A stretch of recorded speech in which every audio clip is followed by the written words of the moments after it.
Another concern that people have is that it's going to eliminate a lot of jobs. Yeah. What do you think about that?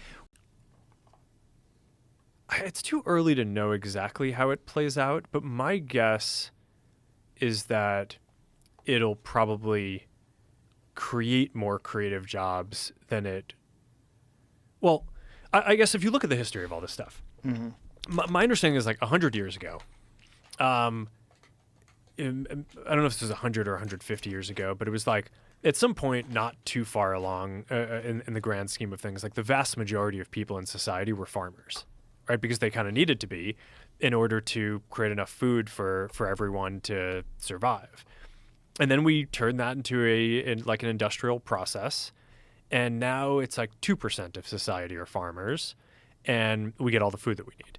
So what did that free up everyone else to do? Well, some of them went on to do other things that are sort of like creative pursuits or cultural pursuits or other jobs.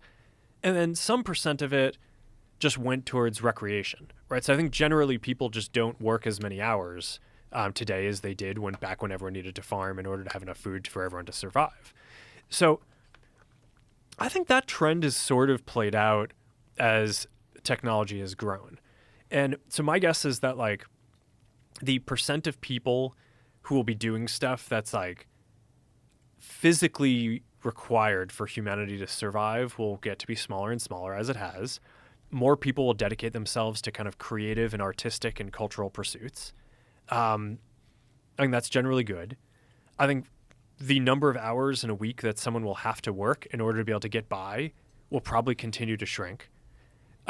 Yet I think people who are super engaged in what they do are going to be able to work really hard and accomplish way more than they ever could before because they have like this unimaginable leverage from having a lot more technology. So I think that if you just like fast forwarded or extrapolated out the historical technological trend is what you'd get.